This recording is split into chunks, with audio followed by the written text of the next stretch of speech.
But first, how would you like an ongoing supply of free reports, helpful resources and unique cultural insights for meeting, dating and marrying a Vietnamese woman?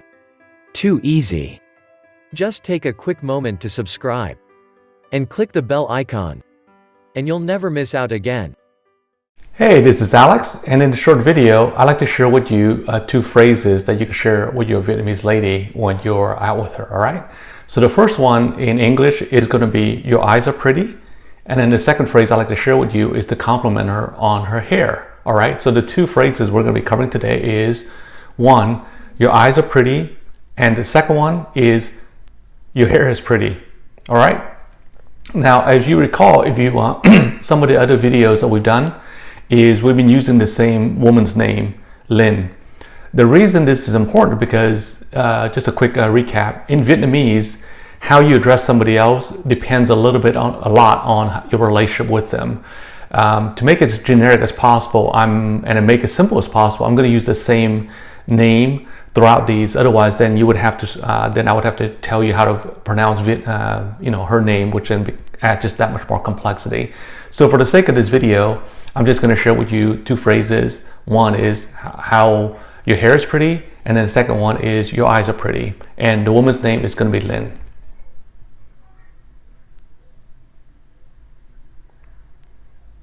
Okay, so let's go ahead and compliment her. You're out with a special lady and you like to compliment her and that her eyes are pretty. All right, so this is what it looks like. So don't worry as much about the spelling, because this is not really intended to be a spelling class as much as a, how to basically pronounce certain words. All right, so just don't obsess over how I'm spelling some of these words.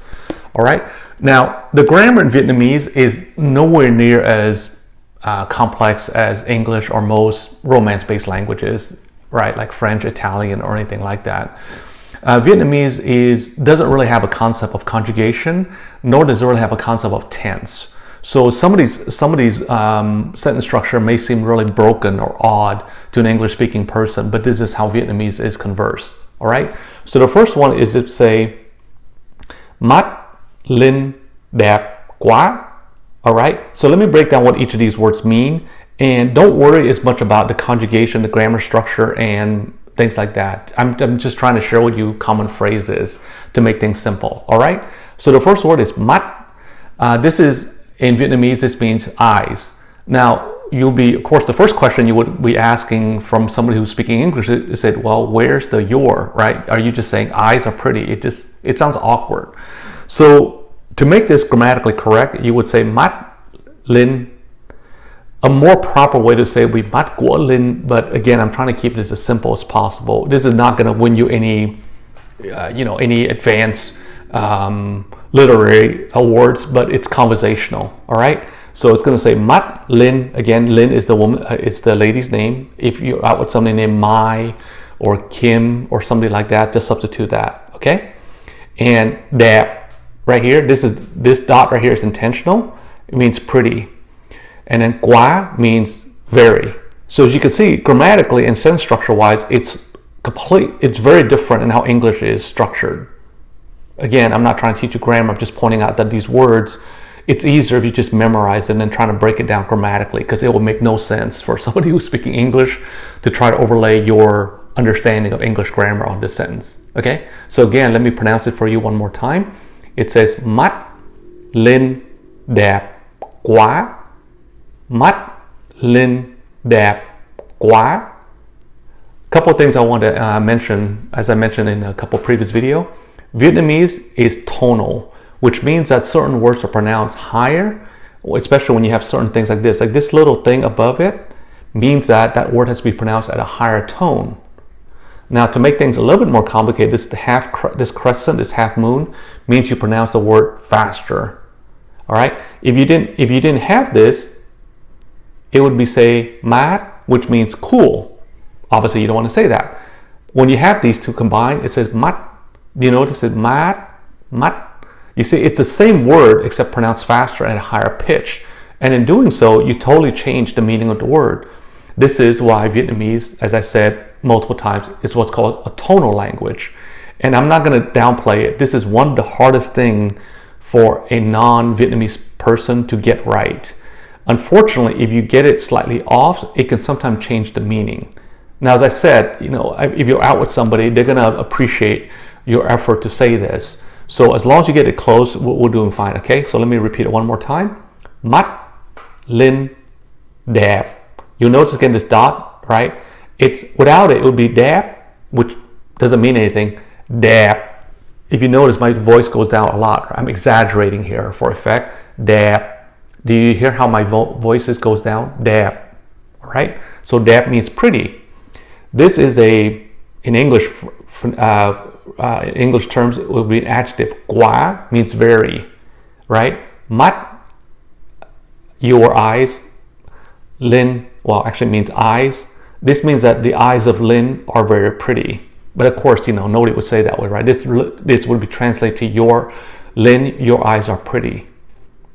Again, a compliment her, right? It would be, if you were going out with somebody else, swap that name out. So let me break this down a couple more ways here, so that way you can hear some of the distinction.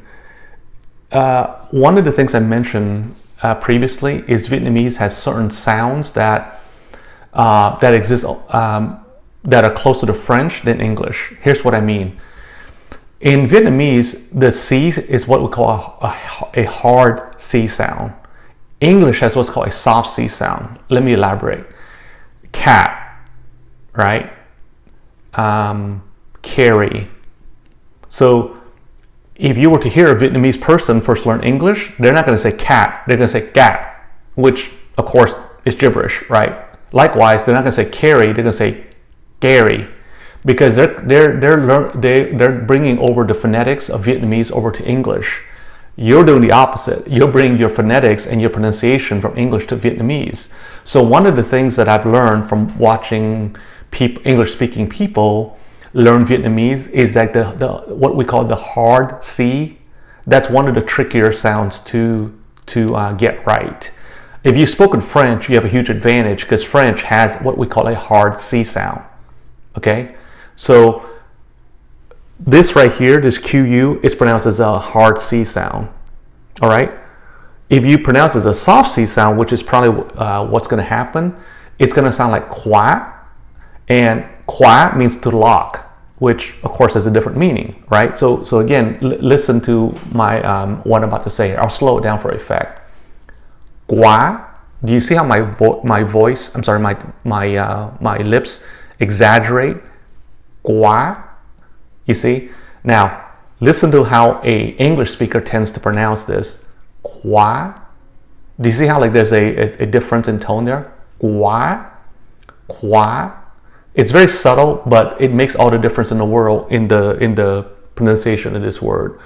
And as I said, if you get it close, you'll be fine. I'm just pointing out certain things that will make it easier to learn other sounds. If you can nail the hard C sound, then there's so many other words that will be easier to say. If you don't quite get it right, then every word that you learn that has this sound is going to be different. It's one of the most common sounds in Vietnamese. All right, so let me just pause there. I'll read it one more time and then move on to the next phrase, okay? So again, mắt, which means eyes. Linh, the woman you're with. Đẹp, pretty. Quá, very. Mắt, Linh, đẹp quá. Mắt, Linh, đẹp quá. All right? So this again is an easy way to compliment her. All right. So to keep the same sentence structure, let me go to the next one, which is where you're going to compliment her on her hair. All right. So I'll keep everything the same. I'm going to change one word.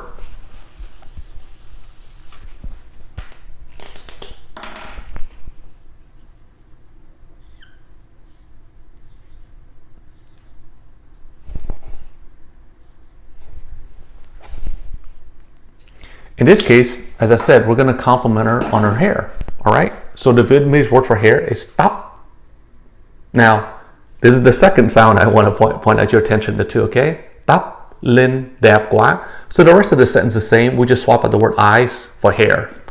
Now, if you listen closely, this is another sound that Vietnamese has. Now, fortunately, this sound does exist in English, although it's not as commonly used. It's what I call a hard T sound. Okay? Now, in English, there is a hard T sound, but it's not, it's quite rare. So I'm going to use certain words so that you can hear the difference, all right? So the word tear, like tearing a piece of paper, that's a soft T sound, tear. Now, as I said, English does have a hard T sound, but you may not notice it. So there's two words that comes to mind, okay? One is thaw, like ice thawing. Do you hear how that's what we call a hard T sound? Because of the letter H, you pronounce the letter T, pronounce the letter T differently, right? It says thaw versus tall, you see? So TH in English is pronounced as a hard T sound. So if you just want to pretend there's a H in front of this to emphasize the fact that you want to pronounce a hard T sound, you would say tap versus tap, because there is no such word in Vietnamese, right? Again, tap, just like you say thaw in English. There's also another word that, thanks to the popularity of the Marvel movies, there's another word that also has a hard T sound, and that's the character Thor, the thunder god, right? So listen to that, Thor, the thunder god. You see, both of those words, Thor, thunder, thaw, those all have what we call a hard T sound. You see, so in Vietnamese, that sound is very common. In English, we more commonly use the soft T, but the hard T sound does exist as well. All right. So again, this would say tóc, lên, đẹp, quá. So if you notice that we have this little thing above the letter O, that, as I said, it makes the sound go higher. Otherwise, it would be tóc. You say it would be tóc. This is tóc, which goes higher, which is the Vietnamese word for hair. So again, tóc, lên, đẹp, quá, right? Tóc.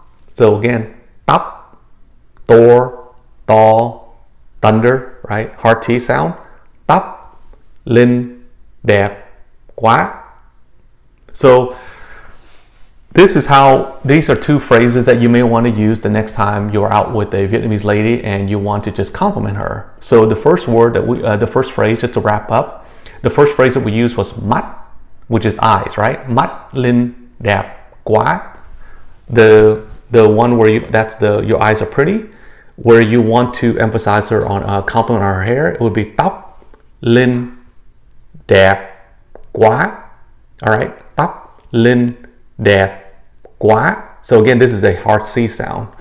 Now, as I wrap up, one thing I do want to mention again is you may see that the D here has a bar across it.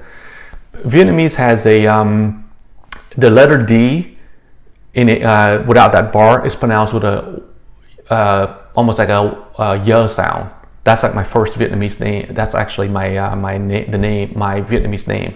It has a D, but in Vietnamese it has a different sound.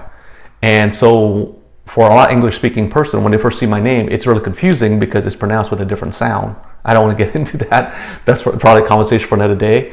But in Vietnamese, if you want to have a D sound like David, Dan, a D sound, then it's spelled with a bar across the letter D in Vietnamese. That's why you see that little bar there. That's not a typo. That's intentional. All right.